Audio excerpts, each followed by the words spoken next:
Bueno, bienvenidos a un nuevo episodio de Salida de Emergencia, este programa que junta a lectores, básicamente, gente que lee textos y le gusta discutir acerca de los textos que leen. Y en esta ocasión, otra vez, como es ya naturaleza, y va a ser seguir siendo naturaleza este programa, nos encontramos con el concilio de notables que me acompaña, Luciana, Andrés y Laura, que si tienen ganas van a ir presentándose de manera rápida antes de entrar en el asunto que nos compete hoy en día, que es el texto fundacional, si se quiere, de la literatura argentina, el Martín Fierro. Luciana, Laura, Andrés, buenas tardes. Hola, ¿cómo están? Buenas tardes, bienvenidos y bienvenidas nuevamente a este programa de salida de emergencias. Hola, buenas tardes, un placer que este ciclo continúe, un portento audiovisual. Ya vamos por el segundo programa, y promete. Hola a todos, sigue a los chicos también, y si ya segundo programa, arrancamos cuando quieran. Bien, entonces dijimos Martín Fierro, texto, otra vez, fundacional, si se quiere, de la literatura argentina. Uno puede encontrar, desde luego, textos previos, ¿no? Sabidamente el Matadero de Esteban Echeverría es considerado el texto que inicia la literatura argentina, pero si uno quiere marcar un texto que identifica a la Argentina, por antonomasia, es el Martín Fierro. Y el Martín Fierro ha tenido una vida literaria posterior a su existencia, que continúa a día de hoy. Hoy lo que vamos a hacer es justamente comentar, repasar algunos de esos episodios de la vida social, cultural y literaria del Martín Fierro. Creo que quien iba a comenzar es Andrés, comentando la relación Martín Fierro, Lugones y posiblemente Borges, que es una figura también que se va a hacer recurrente en los programas que vamos a ir realizando. Andrés, te dejo la palabra. Gracias, Ignacio. Sí, efectivamente, vamos a comenzar por la lectura de Leopoldo Lugones. Yo en rigor de verdad no sé hasta qué punto, para la gente que nos ve, no ya el payador de Leopoldo Lugones como encomio algo desmesurado del Martín Fierro es una lectura actual, sino me preguntaría hasta qué punto la audiencia conoce la obra de Lugones y la lee. Tal vez con este film cordobés que se ha hecho recientemente, El Escuerzo, que reflota un texto de Lugones, la figura ha circulado un poquito más, pero creo que hoy no, espontáneamente, nadie lee Lugones. Esto es lo primero que quiero decir. Pero si uno va a la historia de la literatura, que este programa lo hace y lo hace con mucho gusto, es indudable que la figura de Lugones es señera, es imprescindible. Borges tuvo muchas idas y vueltas, de eso se ocuparán ustedes, en relación a la figura de Lugones. El Borges de la juventud es visceralmente parricida respecto a Lugones. El Borges maduro no declina del todo, pero matizará sus opiniones. Pero antes de Borges, Lugones es una figura indiscutible. Lugones, recuerden, o le recordamos a la audiencia, ustedes lo saben, Lugones nace en 1874 y se va a quitar la vida en 1938, los mismos años que abarcan la vida del padre de Borges. El padre de Borges también nació y murió en las mismas fechas que lo hizo Leopoldo Lugones, un escritor cordobés, Lugones, que sin embargo termina convirtiéndose en el escritor oficial. Oficial en torno al centenario argentino. Es muy importante esto.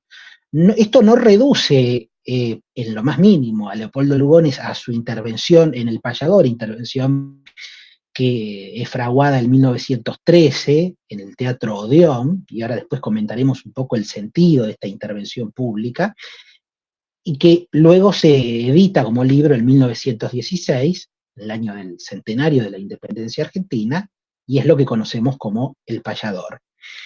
Pero Lugones tiene una existencia previa que brevemente vale la pena recordar, de que de hecho es mucho más importante la existencia previa de Lugones a ser disertante de lo que luego se conoce como el payador, que el payador mismo. Lugones, como todos bien sabemos, es no solo en Argentina, sino a nivel continental, una de las tres figuras más importantes del movimiento modernista. Y esto es algo rescatable y es algo que yo creo que Borges va a respetar siempre, más allá de sus profundas diferencias con Lugones, le reconoce la dimensión que tuvo para la literatura hispanoamericana, ya no solo argentina. Lugones, con textos como Las montañas del oro, esto mucho más importante para el propio Borges, incluso para las vanguardias ultraístas y martinfierristas de la década del 20, como es Lunario Sentimental, que es de 1909, y luego tendríamos esta intervención de 1913, que es una intervención pública donde el propio Lugones, yo ahora les voy a leer brevemente un par de citas, el propio Lugones dice: el sentido de hacer esto ante la élite, porque no son conferencias cuyos destinatarios, quienes asisten a esas conferencias, no es el pueblo liso y llano, sino que es la élite más encumbrada, lo cual ya marca un poco el horizonte de expectativas de la intervención de Lugones. Lugones era todo menos un cándido. Lugones había sido socialista, un importante socialista. En el momento de la Primera Guerra Mundial va a estar con el Frente Aliado, y luego ya de la década del 30 en adelante ya conocemos su posición a favor de la intentona fascista de Uriburu. Pero en cada momento, Lugones, como dice Borges, era un hombre noble. Lo que pasa es que la política lleva a que uno incurra en contradicciones, es inevitable, y Lugones estaba muy interesado, evidentemente, en ser un hombre público en cada momento de su producción. Pero lo que sucede en 1913 es algo que no tiene parangón, yo diría, en ningún otro momento de la historia de la literatura argentina, porque una santificación tan radical, tan convincente como la que hace Lugones no había sucedido antes, porque como bien decía Ignacio,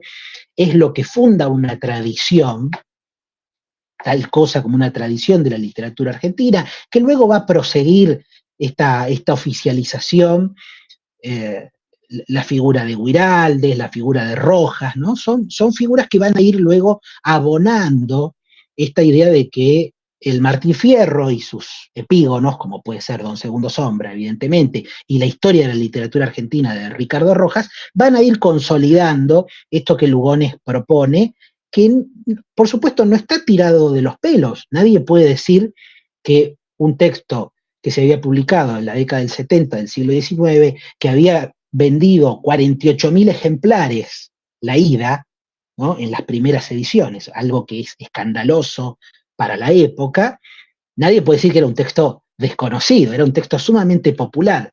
Lo que nos interesa señalar es la operación de canonización que hace Lugones y que solamente podía hacer Lugones. Esto también es importante que sea señalado. No había ninguna otra figura en ese momento. Podemos decir Paul Grusac, mucho más querido por Borges que Lugones.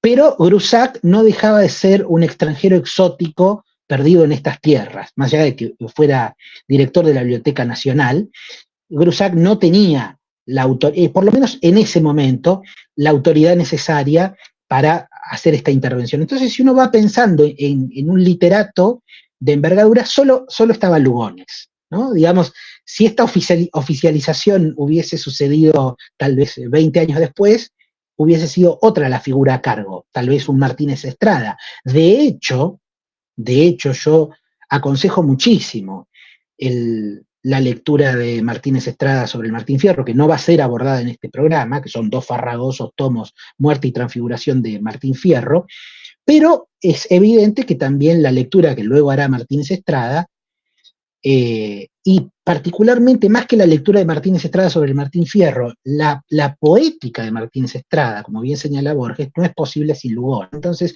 más allá de que uno le simpatice más o menos con Lugones, no es una figura que pueda ser excluida, y el propio Borges reconoce que la energía que ellos invirtieron, ellos, Girondo y todos los vanguardistas de la década del 20, en, en, en separarse de Lugones, es porque Lugones valía mucho. De hecho, Borges dirá que las metáforas que hay en el lunario sentimental de Lugones son propedéuticas de todas las metáforas que luego desarrollan las vanguardias, sobre todo las ultraístas, dadaístas, surrealistas, como ustedes prefieran denominarlas, en la década del 20 en Argentina, como dice Borges. Todas las lunas que aparecen en nuestra poética de la década del 20 y todos los atardeceres son lugonianos. En eso nos puede gustar más o menos, pero es innegable. Pero antes de eso, que será en todo caso motivo de otro programa, ¿no? Borges y Lugones. ¿Qué dice Lugones? ¿Cómo se las ingenia Lugones para tomar el Martín Fierro y decir que es el texto no solo fundacional, sino que le da el rango de epopeya? Uno podría decir, bueno, para que haya tal cosa como un texto fundacional, lo más conveniente es que ese texto fundacional tenga carácter épico, tenga carácter de epopeya, más aún cuando no se quiere fundar una tradición literaria, por decirlo en términos geopolíticos, aislacionista. Todo lo contrario, Lugones quiere fundar una tradición literaria en sinergia con otras grandes literaturas que también tienen su gran libro fundacional. Esta es la clave mínima de lectura para entender lo que quiere hacer Lugones. Lugones no quiere fundar un criollismo separatista, quiere fundar el Martín Fierro, y ahí es donde para mi gusto se vuelve hiperbólico y desmesurado, porque lo hace de una manera muy minuciosa, desde, por ejemplo, la indumentaria del gaucho, rastreándola en antecedentes grecorromanos, es excesivo. Pero eso responde justamente a la necesidad que tiene Leopoldo Lugones de decir, bueno, están los poemas homéricos, fundamentalmente la Ilíada, hay tal cosa como la Eneida en el registro latino, hay tal cosa como la Divina Comedia en la lengua italiana. Bueno, pues bien, nosotros no podemos depender del Quijote, primero porque obviamente Lugones no le gustaba nada la literatura española, salvo Quevedo, que es también motivo para otro programa, salvo Quevedo, dice, no nos podemos inscribir, ¿no? La literatura argentina no puede ser un sucedáneo de la literatura española, por lo cual España tiene el Quijote, no discutirá eso, pero a nosotros eso no nos sirve de mucho para fundar nuestra literatura. Entonces, dice, hay que tomar un texto. ¿Qué otro texto podría haber tomado? Y es muy difícil. Que iba a ir a buscar los textos de Ascasubi, de Hidalgo, digamos, si bien la gauchesca había tenido un desarrollo, que luego ustedes comentarán, sin duda que Ascasubi le interesa a Borges muchísimo más que Hernández. Digo, Ascasubi literato le interesa más que Hernández literato. No estoy diciendo que la obra de Ascasubi le parezca superior al Martín Fierro, pero claramente si a Borges se lo invita a buscar en el siglo XIX, hombres complejos de letras, no pensaría en José Hernández, pero volvemos a lo mismo, el matadero no alcanza. De hecho, esto lo dice Martínez Estrada, no alcanza Amalia, no alcanza El Matadero, no alcanza obviamente la obra que iba a ir a buscar, la obra de Estanislao del Campo, el Fausto de Estanislao del Campo. Entonces, se agotan las posibilidades. El único texto que el pueblo conocía masivamente era el Martín Fierro. Y lo que faltaba era hacer esta operación para que la élite aceptara el Martín Fierro como un texto indiscutible de la identidad argentina. Esto, por supuesto, ha sido muy criticado. Todas las lecturas contemporáneas han visto un esencialismo identitario que, por supuesto, es lo que está buscando Lugones. Lugones no está buscando un consenso plural.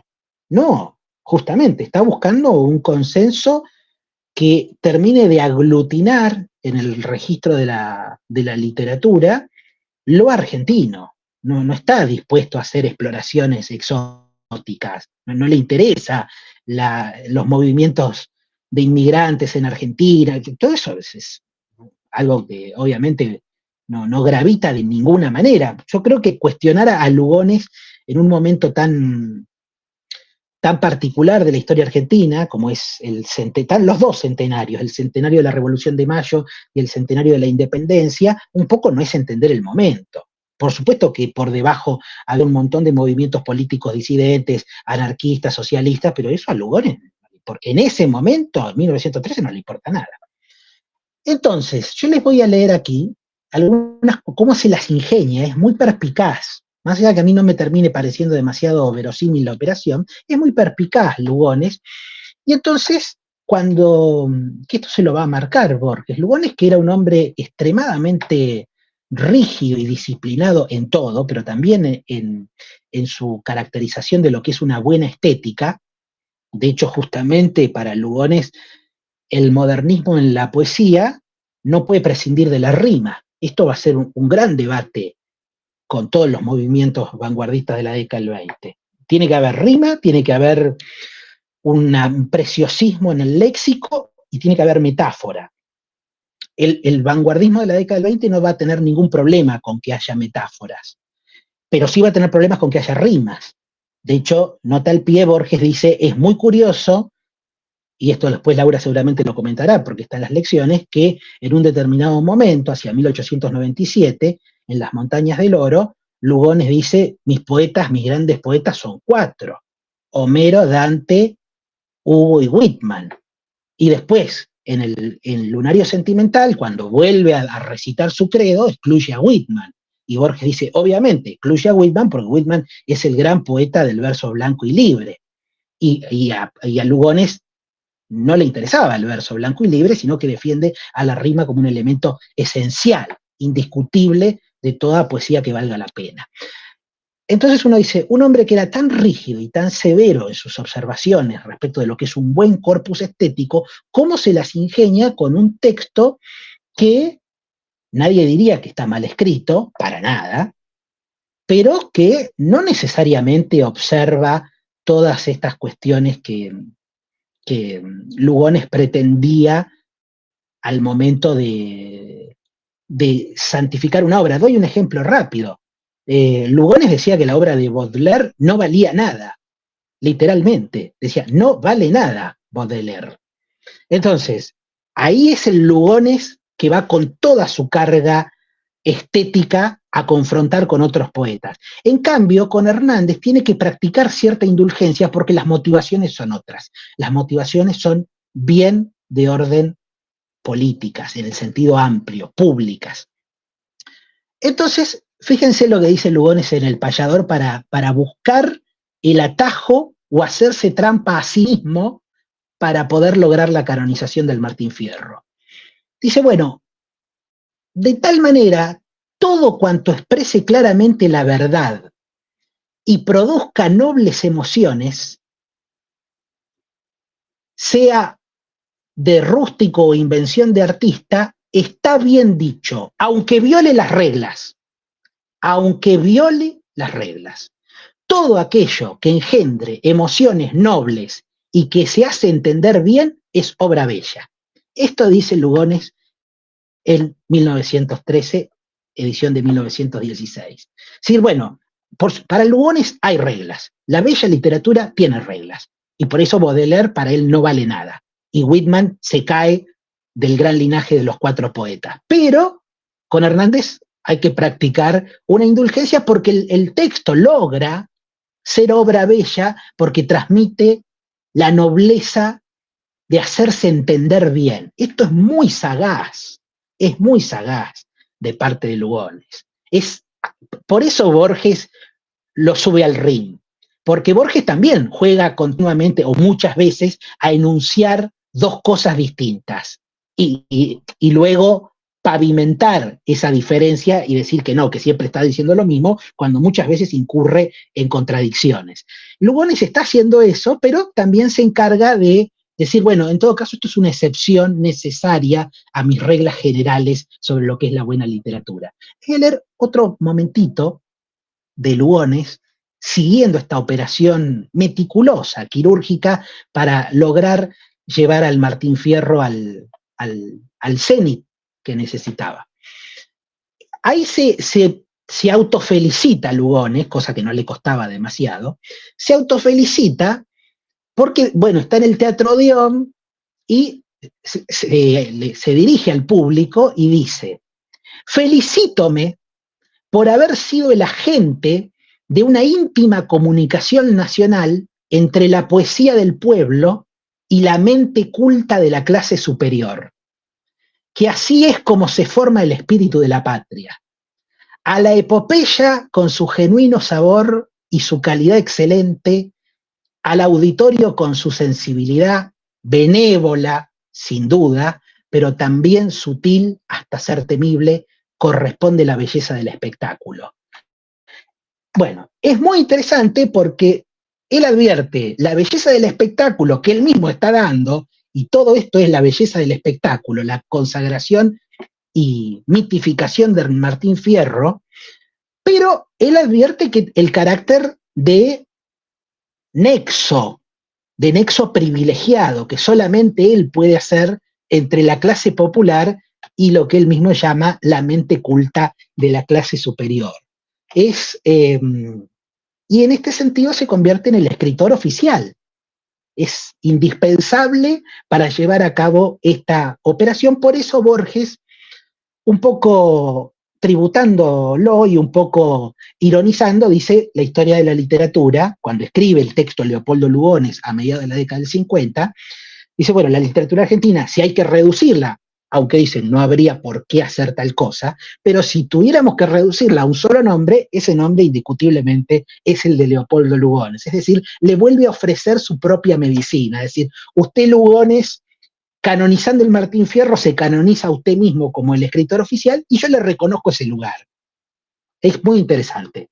Pero bueno, un momentito más de Lugones. Yo dije que era ilegible, pero ¿qué pasa? Uno se pone a leer Lugones y si bien tiene un entramado muy barroco, a pesar de ser un modernista, tiene momentos muy barrocos, nadie puede decir que el texto esté mal hilvanado. Son textos muy interesantes. De hecho, más allá de las disputas que Borges va a tener con Lugones como poeta, dice, hay que tener cuidado porque Las fuerzas extrañas es un texto muy atendible y él exagera ahí. Dice, todo lo que yo he hecho en la década del 40 viene de Las fuerzas extrañas y a su vez Las fuerzas extrañas viene de Poe.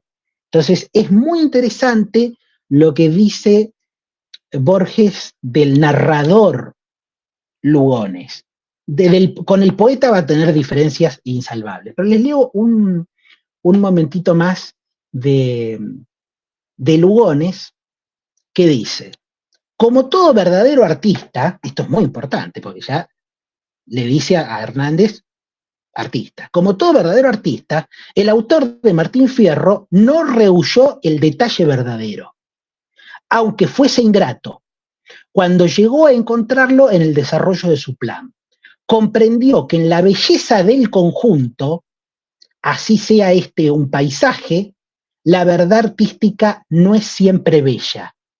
Es decir, incluso las aparentes fealdades que pudiesen haber en el Martín Fierro son parte de un plan, que es la verdad de lo que hay que transmitir. Y en la medida en que se preserva la verdad de lo que hay que transmitir, es una obra de arte y es una buena literatura.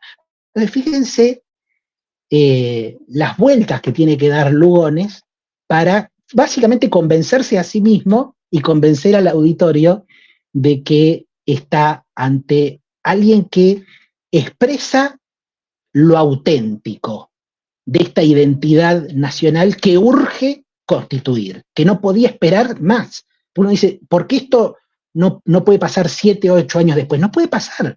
Es la escena, hablábamos la semana pasada de la ciudad de Buenos Aires, de lo citadino como escena indiscutible de la literatura argentina. Bueno, pues bien, es la Argentina que está mirando todo el mundo, la Argentina del centenario, y lo que faltaba, además de lo que ya se había logrado desde el punto de vista de la consolidación de una pseudo oligarquía entre conservadora y liberal, lo que no teníamos era un libro. Y aquí solamente cierro con no con una referencia a Borges, que opina en esta misma línea que Martínez Estrada, pero la referencia de Martínez Estrada es muy buena porque esclarece finalmente las intenciones de Lugones. Dice Martínez Estrada en un texto que se publicó tardíamente, en el año 67.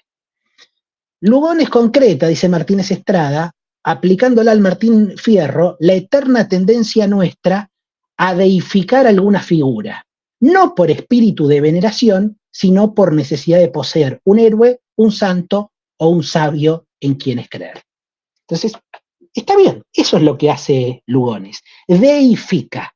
¿Por qué deifica? Porque está la necesidad de deificar en ese momento y no en ningún otro, porque se corría el riesgo de esto, de que la literatura argentina fuera la literatura del cocoliche de la inmigración. No se podía esperar más, había que hacer esta operación. Bien, suficiente en cuanto a Lugones. Bueno, genial, muchísimas gracias, Andrés.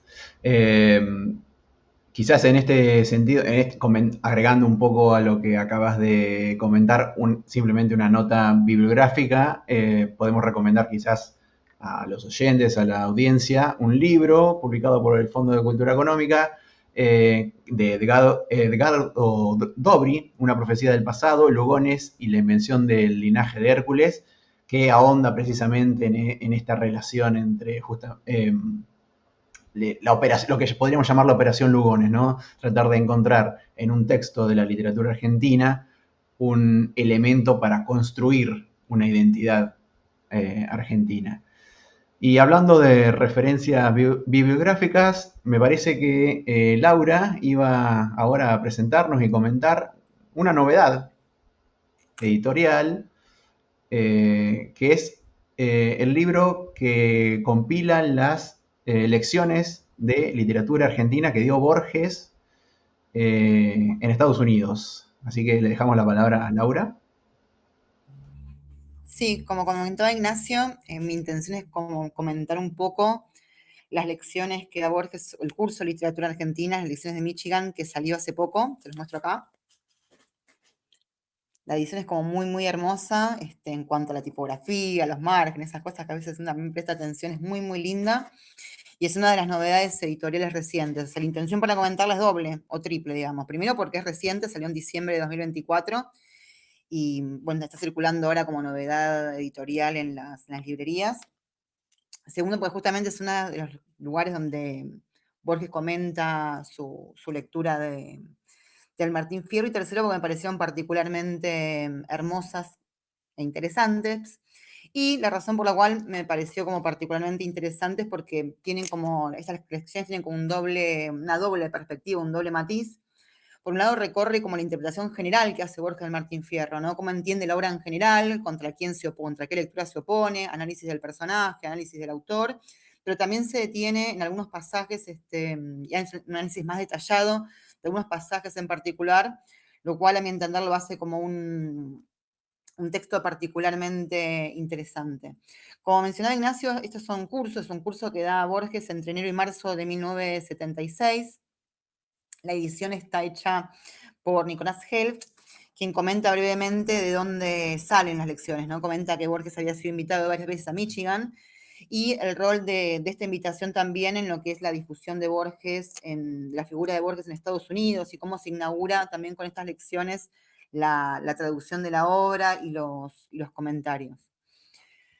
Como les contaba, las lecciones son particularmente interesantes porque tienen estas dos perspectivas, ¿no? Por un lado, una cuestión como bien general de la posición de Borges respecto del Martín Fierro, y de hecho contra quién se opone. Y una de las figuras con las que se opone, o uno de los frentes de debate, es justamente la figura de Lugones, y esto es de forma bastante expresa. De hecho, en el marco del curso una alumna le pregunta qué opina de la lectura de Lugones, y básicamente, de forma gentil, pero dice que le parece cualquier cosa, ¿no? Dice, esto no es una novela épica, no va por ese lado. Entonces, por una parte, refiere a lo que es la intención en general de composición, y justamente oponiéndose a la lectura que hace Lugones, y después vuelvo un poco sobre esto.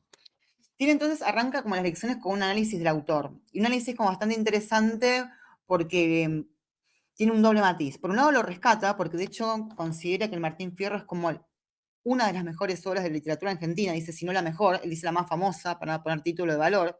De hecho, al principio dice solo superada por el Facundo, pero cuando termina dice incluso superior al Facundo por algunas razones.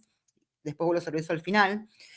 Pero por una parte la pone como la gran obra de la literatura argentina. Sin embargo, por otra parte, respecto del autor, lo contrasta con la figura de Genio. Dice, Genio es Sarmiento, por ejemplo, Genio es macedonio, Hernández no era un genio para nada, compone una obra genial, ¿no? Como los presenta como un hombre, dice, poco instruido, como sin un gran talento, alguien realmente muy poco interesante, que solo escribe Martín Fierro, de hecho de una forma bastante graciosa, como que cita algunos pasajes de cosas que había compuesto ya José Hernández, y medio que es un tono un poco burlón, dice algo así como, no hace falta decir mucho más sobre esto, ¿no? Y cito unos breves pasajes, ¿no? Entonces, de una forma bastante cómica, dice, bueno, José Hernández habla de Martín Fierro, el resto, la verdad, que no es para leer, y no era un nombre interesante. Sin embargo, una vez más, tiene este doble matiz. Por un lado, presentar a José Hernández como una figura no tan interesante como otros autores, de hecho que carece de genio como sí lo tiene Sarmiento y Macedonio, dice Borges, y sin embargo es la gran obra de la literatura argentina. Analiza un poco los compromisos conocidos, ¿no?, de José Hernández. Es bastante misericordioso, considerando la perspectiva, los compromisos políticos de Borges, la verdad que es gentil, digo, no lo hace de una forma agresiva, la verdad que es bastante sutil, al menos acá. Y procede luego análisis de la obra y se detiene en primer lugar en análisis del personaje. Y junto con el análisis del personaje, lo primero que encontramos es justamente la oposición a un tipo de lectura, dice Borges. Por un lado, el Martín Fierro no es un poema épico, dice Martín Fierro no representa ni un héroe revolucionario, ni un héroe nacional, ni un ejemplar, ni un paradigma del soldado argentino de época, sino que muy por el contrario, dice, es una novela mucho más, es un poema mucho más intimista, ¿no? Y una vez más, lo hace con un tono humorístico. Ahora me recuerdo una charla de Ignacio sobre Borges y el humor, que había dado Ignacio hace un tiempo, y también lo hace un tono como bastante humorístico, porque, por ejemplo, cuando una alumna le pregunta sobre esto, le pregunta las dos cosas, sobre la relación con Lugones por un lado, y sobre la posibilidad de considerar a Martín Fierro como un revolucionario, como un ejemplar, como un típico soldado de la época argentina, dice, bueno, si todos hubieran sido como Martín Fierro, no hubiéramos tenido ejército en absoluto, ¿no? Si todos fueran criminales, brutos desertores, digamos. Entonces dice, no, gracias a Dios eso no es el caso. Y entonces ve algo como mucho más intimista, y de hecho esa es una de las razones por las cuales considera la obra superior al Facundo al final. Dice, es una obra construida en primera persona que nos permite adentrarnos en la figura del personaje. Dice, es un personaje que poco sabe en realidad de las intenciones con las cuales pelea, para qué se lo llevan, por qué está peleando. Es algo mucho más personal. Les leo un breve pasajito donde justamente se detiene en el hecho de que que es la historia de un individuo más que una época. Dice, estoy seguro de que los soldados de la conquista del desierto no tenían conciencia de que estaban continuando la labor de los conquistadores españoles. Los indios tampoco sabían que representaban una raza vencida, que estaban defendiendo un continente que ya había sido overrun por los ingleses y por los franceses en el norte, por los portugueses y los españoles en el sur. Nada de eso existía para ellos. Existe ahora para nosotros, que tenemos conciencia histórica, pero no para los protagonistas de los hechos. Es decir, dice, para Martín Fierro estaba hablando de una cuestión personal y no de ningún tipo de devenir histórico.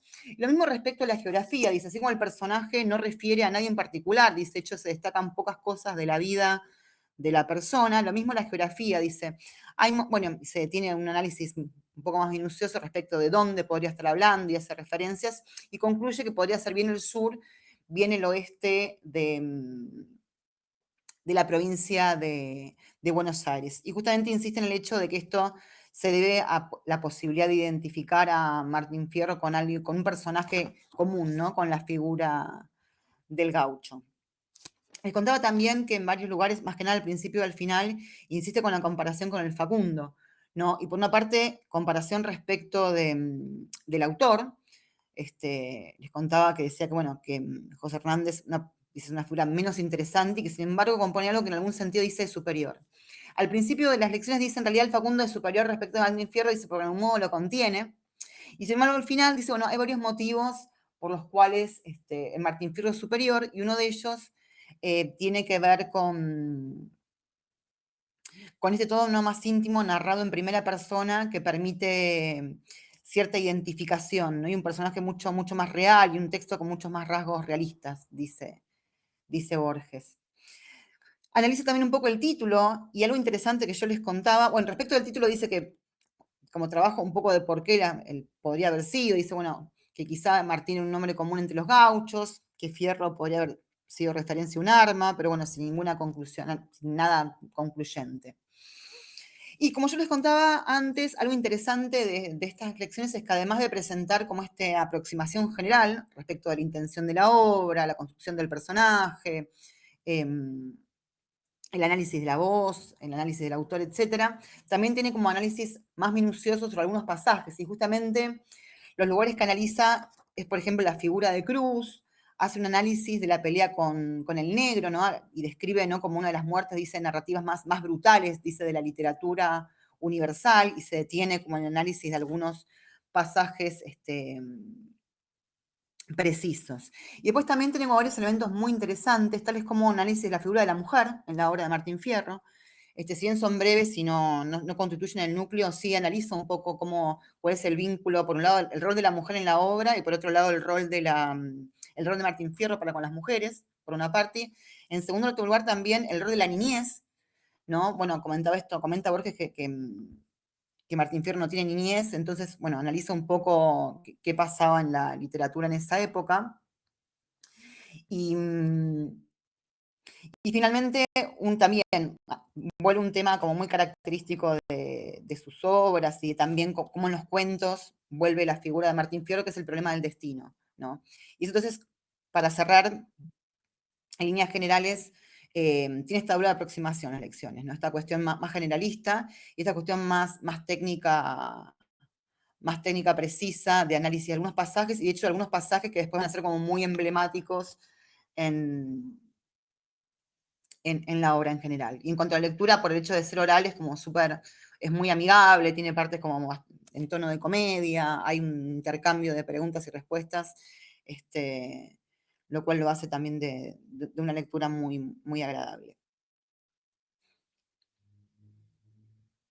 Y pasando, Ignacio, quizás para el link, esto de que trabaja mucho de los cuentos, o analiza junto con lo general varios de los cuentos o de los momentos que después aparecen en los cuentos de Borges. Bien, muchas gracias, Lau. Sí, lo que yo iba a proponer es en realidad un abordaje de los dos relatos de Borges que están tramados a partir del Martín Fierro, ¿cierto? Primero habría que comenzar mencionando la relación ambigua que tiene Borges con el Martín Fierro, que ya ha sido también señalada por Andrés y en parte por Lau en su comentario. Relación ambigua porque en parte mantiene una admiración estética, Borges, con el Martín Fierro, es decir, cree que es un texto literario valioso, pero al mismo tiempo lo condena ideológicamente, ¿no? Cree que aquello que el Martín Fierro cuenta no representa los valores que una nación o un país debería tener habiendo elegido al Martín Fierro como el libro nacional, ¿no? Y de ahí viene la eterna disputa que justamente es planteada por Borges acerca de si los argentinos no nos equivocamos cuando entronamos al Martín Fierro como libro nacional, por sobre el Facundo, ¿cierto? Que es una discusión, una disputa que después podemos plantear dentro del grupo, a ver si son equipo Martín Fierro o equipo Facundo quienes acá hablamos. Entonces, está esa relación, como dijimos, ambigua, pero sin embargo hay que ver también cómo opera el Martín Fierro dentro de la obra de Borges. Y como en casi muchas de otras situaciones u otros textos, mejor dicho, Martín Fierro ha funcionado en Borges como promotor de ficciones, ¿no? Ya se ha dicho, es casi otra vez un lugar común de la crítica, decir que la poética de Borges es una poética de la lectura, ¿no? Que los textos que Borges escribe provienen de aquello que Borges ha leído, ¿no? Y en ese proceso de transformación, Borges hace algo con sus lecturas, y ese algo que hace es componer también su propia obra. De ahí que se le haya adjudicado una de las tantas categorías dentro de la teoría literaria, que es la de la intertextualidad, ¿no? Los textos de Borges son intertextuales.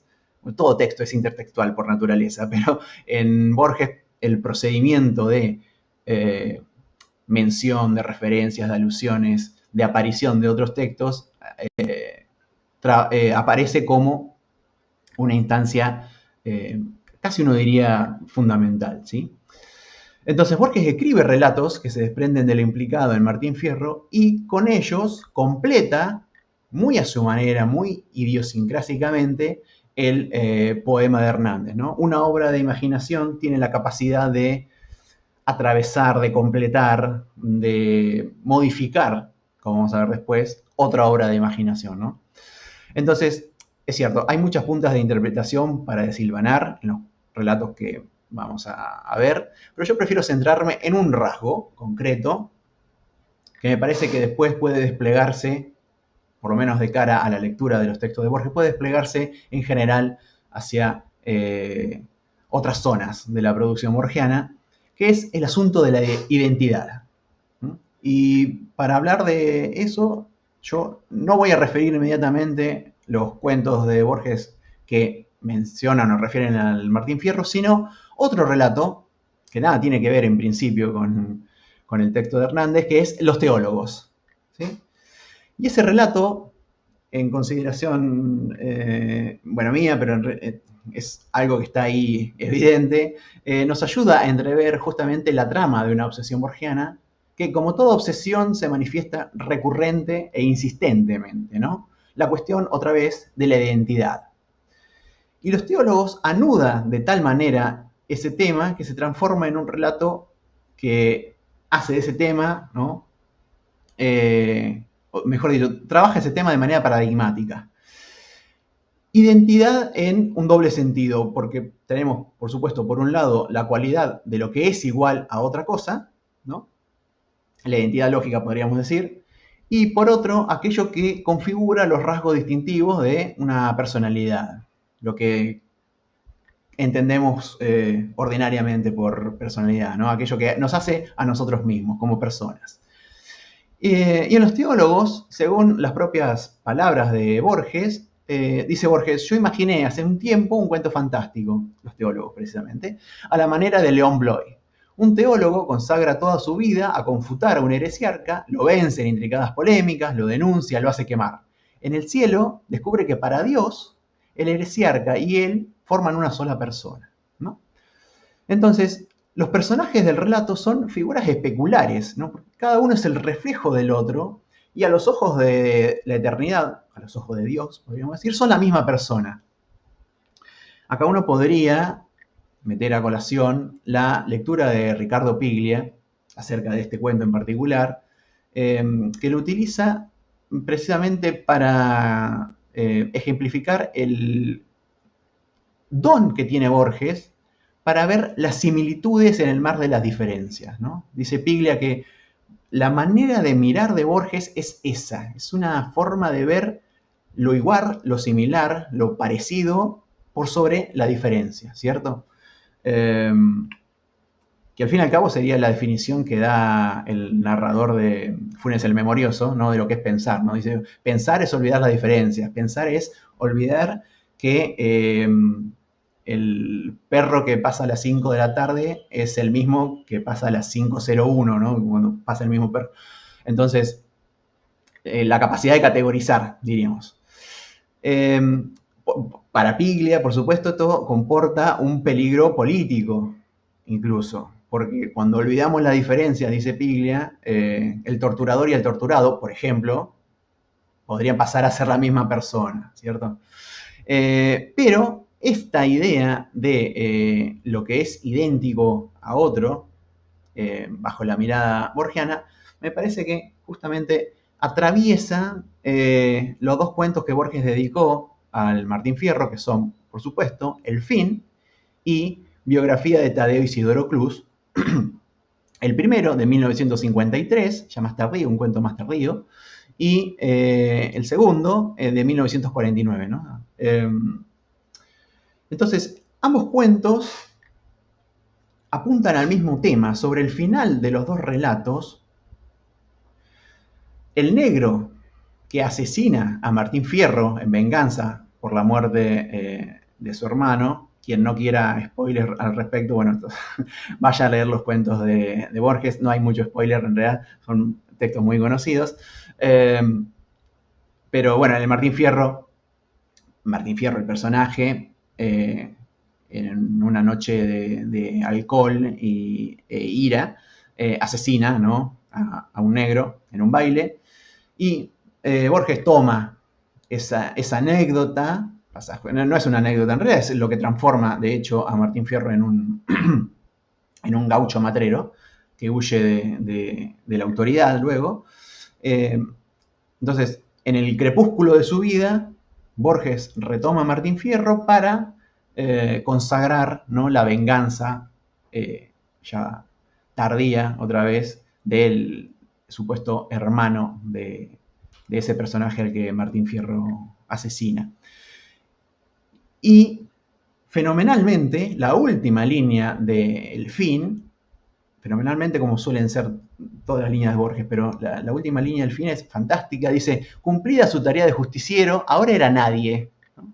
Mejor dicho, él era el otro, no tenía destino sobre la tierra y había matado a un hombre, ¿no? La primera idea de una identidad, otra vez. En la consumación de la venganza, el negro que mata a Martín Fierro se transforma otra vez en Martín Fierro, ¿no? Y presumimos va a repetir ese ciclo de asesino, de perseguido, ¿no?, y de carecer de destino sobre la tierra, como dice el texto.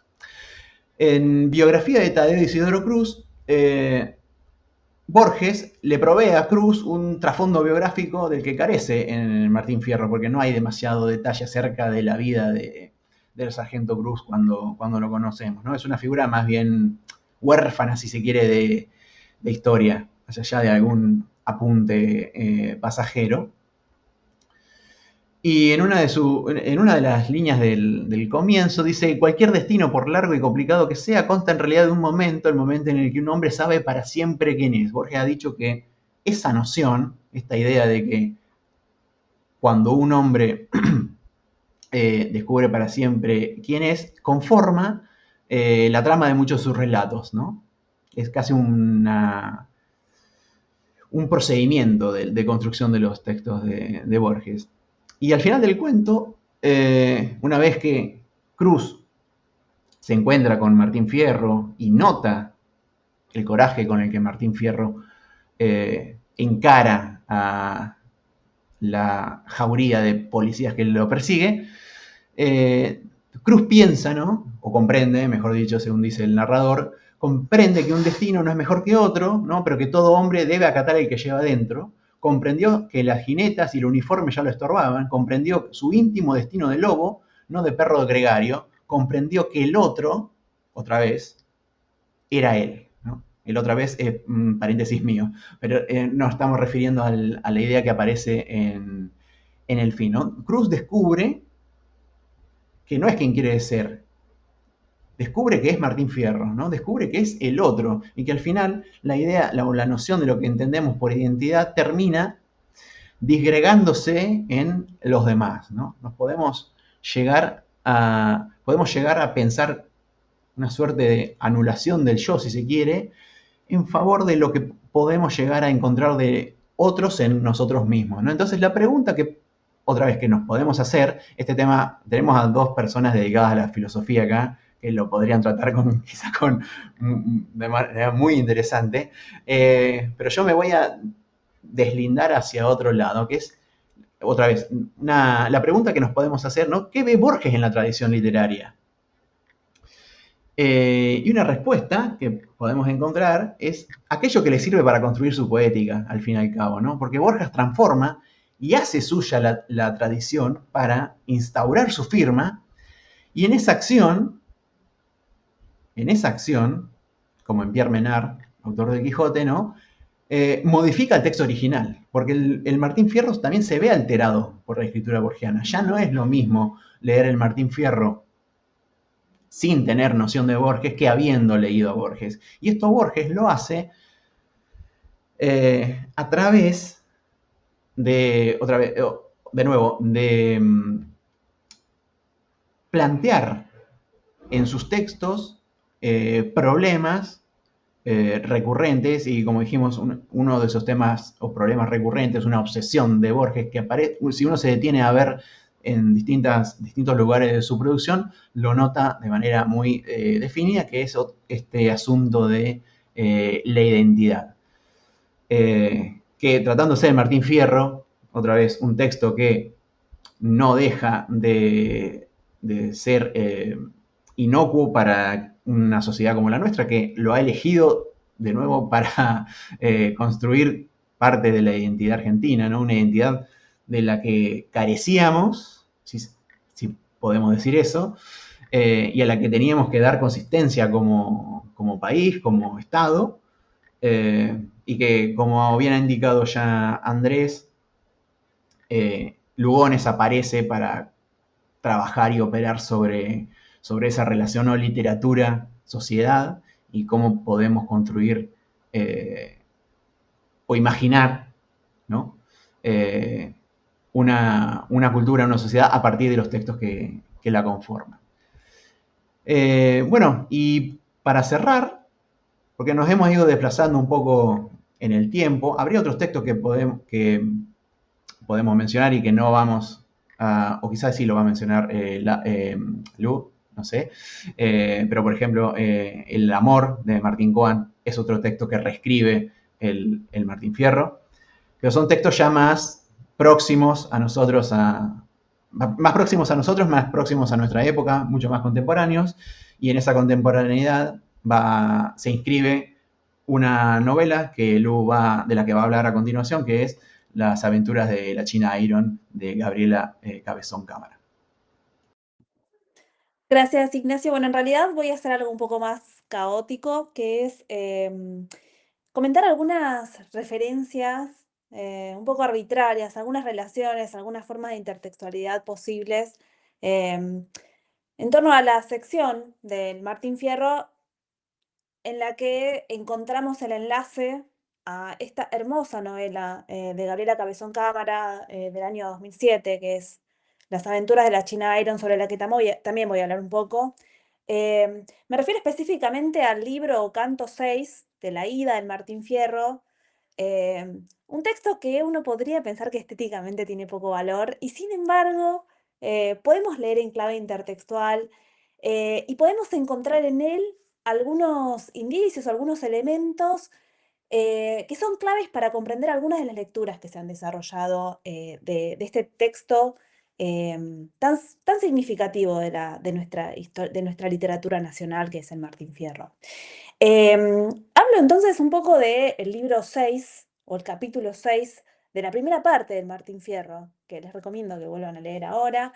En este capítulo pasan cosas significativas en relación con el sentido de este texto, y podemos encontrar en él plasmados algunos elementos que han sido recuperados por la tradición de lecturas del Martín Fierro, tales como el modo como se construye la identidad propia del narrador, el modo como el narrador políticamente construye su identidad.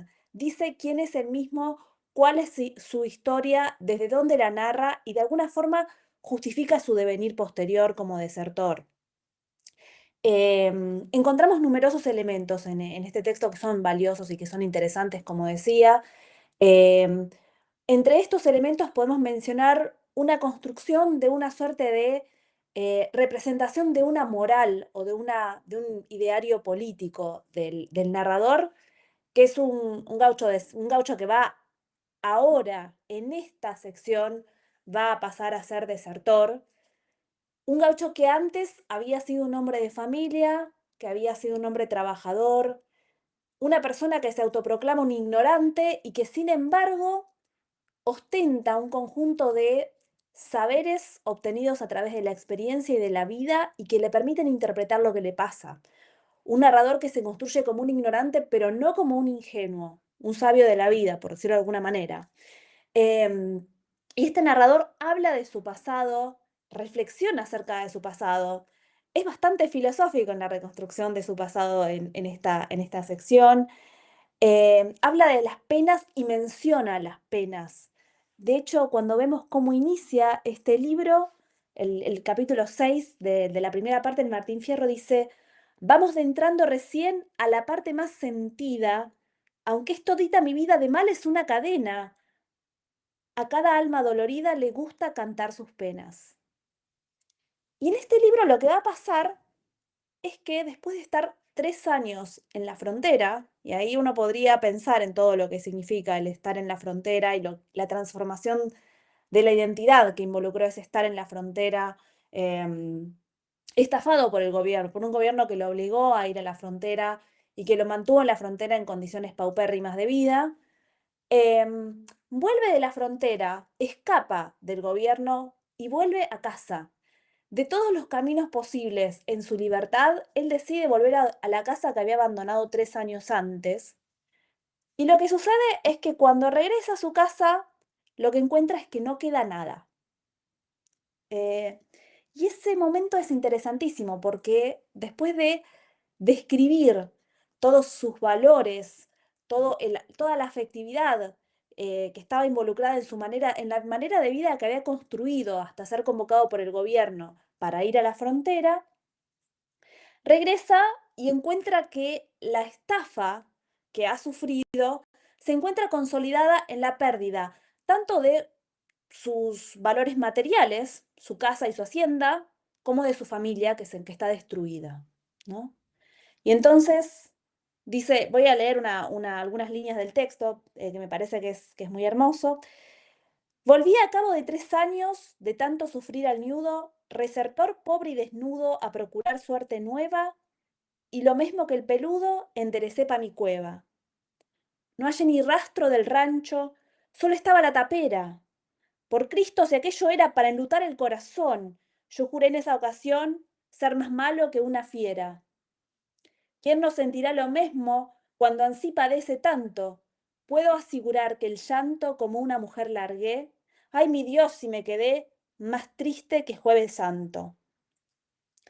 Y después de narrar eso, sigue hablando de su pena, etcétera, etcétera, etcétera, de lo que encuentra cuando regresa, y habla, por supuesto, de la situación de sus hijos, que no están, que no se encuentran, y de la mujer, que tampoco, ¿no? Aparece la china, su mujer, que no está más, que se fue.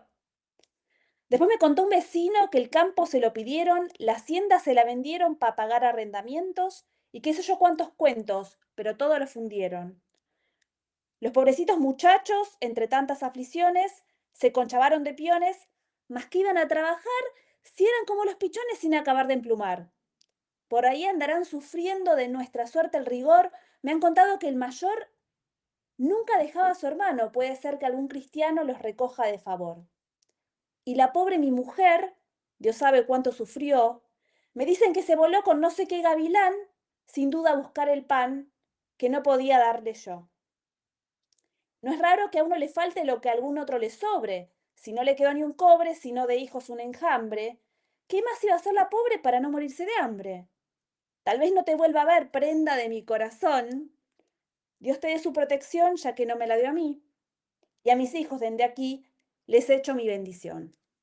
Bueno, y este regreso, este regreso a casa, a una casa que ya no está, en el que perdió tanto sus bienes materiales como su familia, nos puede llevar a un montón de lugares, nos puede hacer recuperar un montón de elementos literarios. Yo la verdad es que la primera vez que lo leí, me acordé del inicio del poema del Cantar de Mío Cid, que es otro referente que uno podría tener para pensar la inauguración de una tradición literaria, de la tradición literaria española. Porque cuando pensamos en la tradición literaria española, es cierto que en general pensamos que el texto fundacional es el Quijote, pero hay toda otra interpretación de la historia de la literatura española que la inicia precisamente con el Cantar del Mío Cid, que empieza con un destierro en el que también hay el abandono de la casa en la que ya no queda nada. Las primeras líneas del Cantar primero del Mío Cid dicen: de los osollos tan fuertemente llorando, tornaba la cabeza y estábalos catando.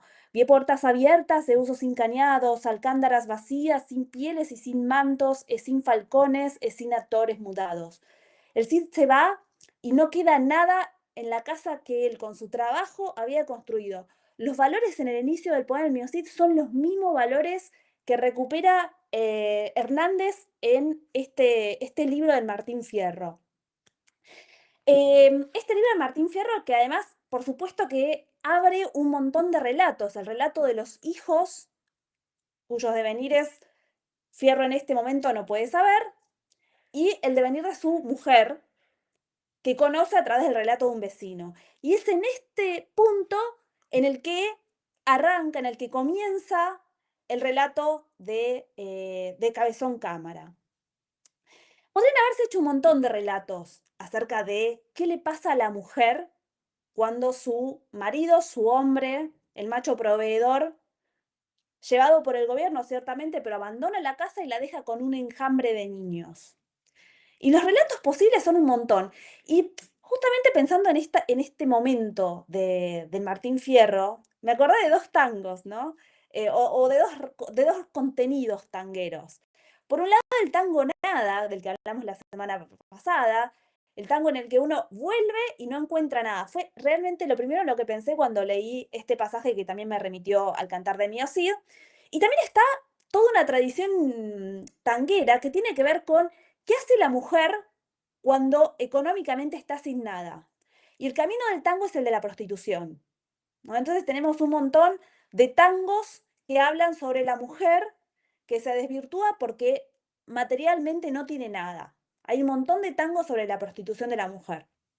No sé, a mí el tango que más me gusta sobre la mujer prostituta es el tango Margot, que tiene dos o tres versiones bastante conocidas. A mí la que más me gusta es la de Biaggi, del 47. Después, si quieren, pasamos al link debajo. Pero al margen de esto, me parecía interesante señalar que este es el punto de partida de la obra de Gabriela Cabezón Cámara. El punto de partida de Gabriela Cabezón Cámara es el relato de una mujer abandonada por su marido con un montón de hijos, que se queda sin nada y a la que el gobierno, según el relato de Hernández, del Fierro de Hernández, le saca todo, porque con diferentes cuentos expropian la hacienda de Fierro y se queda sin nada y con hijos. El punto de partida de Cabezón Cámara es este relato que es desesperante, cuya única resolución posible es la resolución posible que propone Fierro, que es se ha casado con alguno para que la mantenga, o el devenir prostituta. Y me encanta que Gabriela Cabezón Cámara en el siglo XXI, me encanta que el siglo XXI nos haya ofrecido un relato distinto, una salida diferente. La salida de Gabriela Cabezón Cámara en las aventuras de la China Iron es una salida que hace de la mujer la creadora de su destino. Ciertamente acompañada, por momentos hasta arrastrada por otras personas que también son mujeres y que la llevan por el camino de la liberación. Y el relato de Gabriela Cabezón Cámara es un relato otro, porque es el relato en el que la voz es la voz de esa mujer abandonada, que no piensa en su situación como la de un abandono, sino como la de una liberación. Porque es el relato de una mujer que fue casada casi a la fuerza, que era demasiado joven para tener los hijos que tenía y que deja a los hijos con unos vecinos que son capaces de criarlos y se va con otra mujer a conocer el mundo. Y me parece súper interesante que el relato de Gabriela Cabezón Cámara es el relato de la formación de la identidad de esta mujer que sale al mundo como Fierro. Porque Fierro, también en el libro 6, cuando vuelve a su casa dice, yo era un pobre gaucho, pero ahora conocí el mundo. Bueno, en las aventuras de la China Iron, la mujer sale a conocer el mundo. Y el mundo que conoce es un mundo que tiene dos componentes hermosos que no están presentes en el libro de Fierro, que no están presentes en el relato de Fierro, que son el componente del paisaje, de un paisaje que no es una pampa vacía y pobre, sino que es un paisaje exuberante en el que hay algo por descubrir. Es un paisaje lleno de colores y de brillo. Es una naturaleza hermosa, es una naturaleza que se abre. Y el relato también incluye la abertura a un mundo que es el mundo de la cultura, porque la China Iron, en su recorrido junto a una mujer que es inglesa y que la bautiza, por eso el texto se llama Las aventuras de la China Iron. La inglesa, la gringa, traduce el apellido Fierro al inglés. En compañía de esta mujer, la China, la que era apenas la mujer que tenía que quedarse ahí y casarse con algún otro, descubre la literatura, aprende a leer, se gana y conquista todo un mundo en el que también el lenguaje y también las palabras empiezan a llenarse de significados y de polifonías. Bueno, no voy a explayarme mucho más porque creo que el texto de Gabriela Cabezón Cámara, seguramente muchos de ustedes ya lo hayan leído. Si no es así, les recomiendo enfáticamente que lo hagan. eh, y bueno, si quieren también que nos cuenten en los comentarios qué apreciaciones tuvieron. También nos pueden contar si hay alguna otra sección del Martín Fierro que les parezca especialmente significativa. A mí para hoy me pareció interesante compartir con ustedes algunos enlaces que nacen en esta sección del Martín Fierro, que es la sección que abre la posibilidad de un relato tan novedoso, tan creativo y tan necesario en el siglo XXI. Bueno, esa era la propuesta que quería compartir con ustedes en este programa que ya se hizo muy extenso.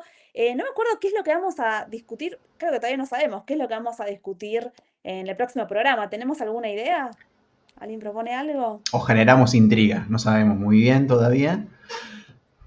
Y bueno, también podemos proponerles a nuestros oyentes que sugieran temas para los próximos programas, mientras nosotros pensamos en alguna opción para el próximo episodio, que seguramente se hará público durante la próxima semana.